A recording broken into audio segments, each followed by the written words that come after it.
Hey folks, today I'd like to take a look at this bad boy right here. I just got through reviewing the Stone Age, the base game, so I wanted to review the expansion that I picked up a little while ago. Let me show you how it works first, and then we'll come back and make our conclusions. Okay, now in Stone Age, the expansion, you're going to be getting all this stuff that you see here. You're going to be getting an expansion board that actually goes on top of the base board. You're going to get enough pieces for another player, so the game goes up to 5 players now instead of just 4. You'll be also getting some extra markers because these will be placed to be used on the trading track that's there. And then you'll also be getting a bunch of teeth and rings.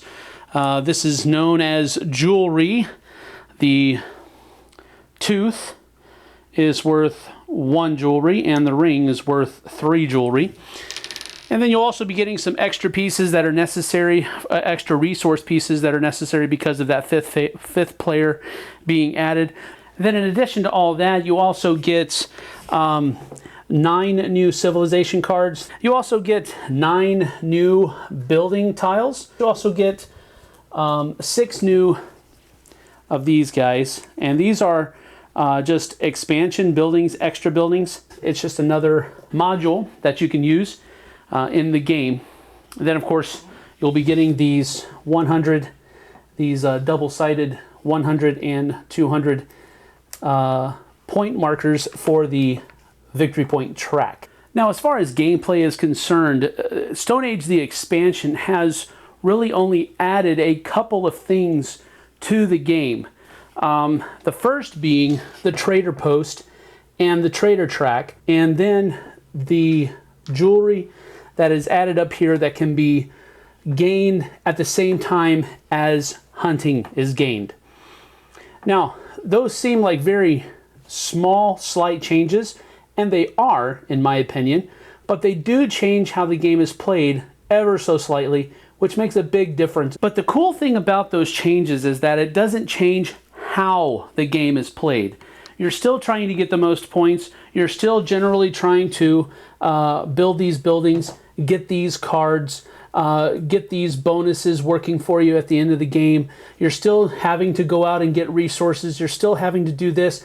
All of the things that you do in the game are generally the same. There are just a couple of things now added to them. Now, the trading post is probably the, I would say, the figurehead of this entire expansion because it brings in jewelry. And jewelry is not a resource in this game. Now, when I say jewelry isn't a resource, this is what I mean, and this is what the rule book means. It can only be spent where jewelry icons are found. It cannot be used as a resource when fulfilling a wild resource symbol. So it cannot be used to fulfill one of these guys. It also cannot be used to feed someone, which is important to note. And it is also worth no points at the end of the game. So it is not a resource. It can be traded for resources during the course of the game. If you choose to go to the trading post, you would have to take exactly 2 of your people and place them there, and then no one else can go there on that turn. When you do that, when it comes back around to when we're actually going through the actions in the round, you would move your space 2, and then you would take 2 jewelry and place it in your resource pile. That's what this does. Now, why would you do something like that? You're just getting jewelry. Well, jewelry can be used to trade for other resources that you'll need to purchase buildings or civilization cards. Those are the 2 reasons you can trade for resources with jewelry.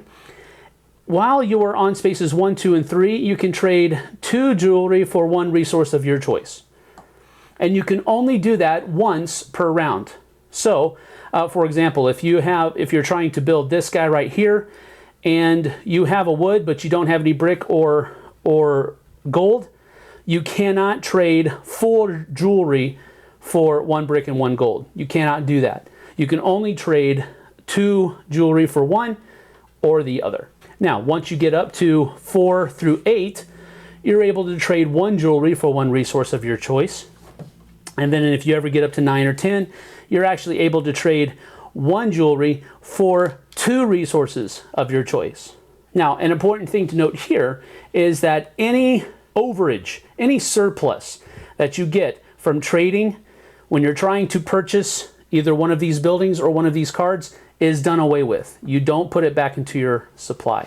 Now, another thing that is added is obtaining jewelry. So if you send 3 people to go hunt, you can also gain jewelry at the same time. And it is still used by the divisor of 2 for hunting. So if I send 3 people here, I'm going to roll 3 dice. That was a really bad roll. Let's do that again. Another bad roll. Okay, so we have 3 and 3, so that's 6. So that gives me a divisor of 3. I can get 3 things.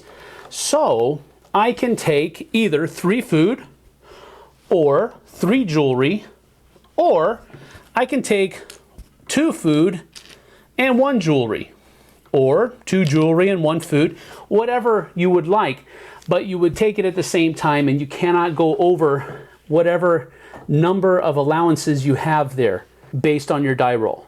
So that is another way to get resources. Jewelry. Every time you go here, you'll get 2, but you can also get 2 here. You can also get jewelry here by taking it in lieu of taking food. There's also a 5th spot for a civilization card here, and it offers another interesting twist.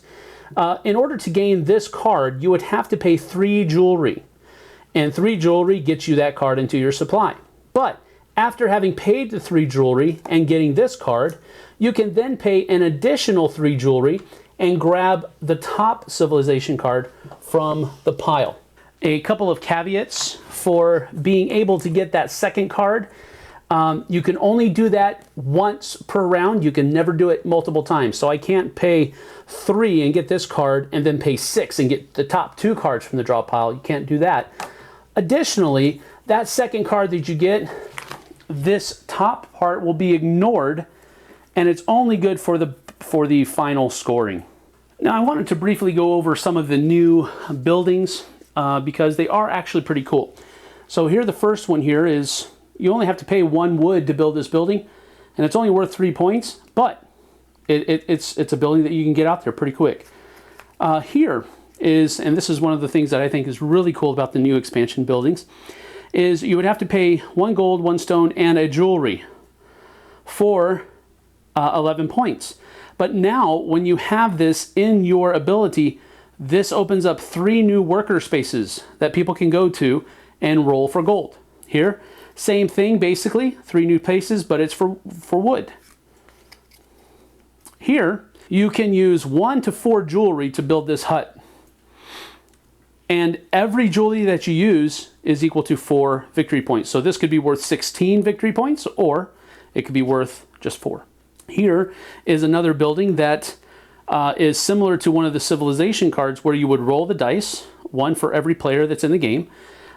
It would, first of all, it takes 2 jewelry to build it, and then you roll this and it gives you a certain ability. It'll give you either a new person, the ability to move your piece along the trade track. You get a new civilization card, you get a resource of your choice, 2 jewelry, or 2 food. Here's another one of those to place and build for roll for wood. This one gives you 11 points and a card to be used for in-game scoring only. The other bonus buildings that came are, it takes stone to build these, gives you 5 points and a stone. It takes these 2 to build this one, it gives you 5 points plus a tool. This one takes 3 wood to build, but it gives you 3 points and it gives you a wood. Here, it's a brick and a gold, and it gives you plus 1 man. So you find somebody in this house that you built. Strange, but that's how it was. You can use 3 of any resource here. It gives you plus 1 on the food production track, and it gives you 5 points. Here, 3 brick to build, gives you 1 brick and 4 points. Okay, so again, really cool additions.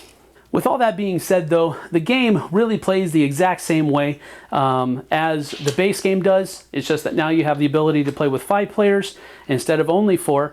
And you have some new choices to make during the game.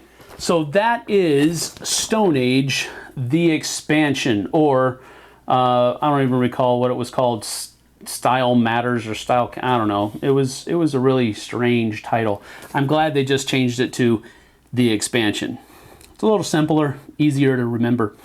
You know, a lot of people have said a lot of, I think, unfair things about Stone Age the expansion. And the reason I say that is because I think people who have said disparaging things about this have played the expansion rules incorrectly. Why do I say that? Am I just being an elitist? No. It's because the first time I played the expansion, I made those same rules mistakes, and I thought the exact same things that they did. First of all, I've heard that people say that this trading mechanism is broken. It makes the game too easy, it's too powerful, whatever you want to do. And I thought that at first, but then I realized I was playing it wrong. It's very important to remember that you can only trade for one thing per round. The rules state that very clearly in the expansion rules, and I missed it the first time. About halfway through my first game with the expansion, I caught that, and I was like, "Whoa, dude, okay, that makes a big difference." Secondarily, if a person gets more from trading than is required to purchase the building or the civilization card, that surplus goes back. You don't put it into your resource pile. It doesn't just become yours. And that's another important thing that's very easy to be missed because it's just it's just a couple lines of italicized words. It's not bolded or anything, underlined or anything like that. So it's very easy to miss in the rule book, and I think if you miss it, that does make this trading mechanism very powerful because you can just build buildings left and right, and that's what we were doing the first time we played through this a game with this expansion. We were building buildings left and right. We had resources coming out of our ears.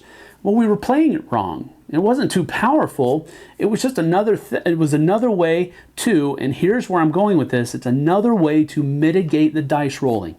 And that's one of the biggest things I like about this expansion, is that it takes one of the chiefest complaints that I hear about Stone Age, the dice mitigation and not being able to do it.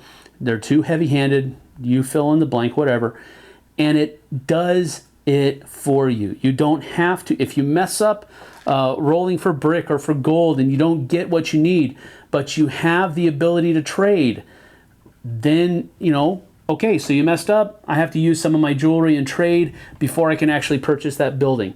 I think it's a very, very cool mechanic that made the game even better. Now, addition of the fifth player. Not so keen on the fifth player aspect of it. I like 4 players as a sweet spot. Fifth player, if necessary, it can now handle it. But not usually. I think I'll usually stick to just 4 players with Stone Age. So really, what I'm saying here is that if you have Stone Age, you might or you might not like this expansion. I love it. I think it's a great expansion. I'm giving it 2 thumbs up for it.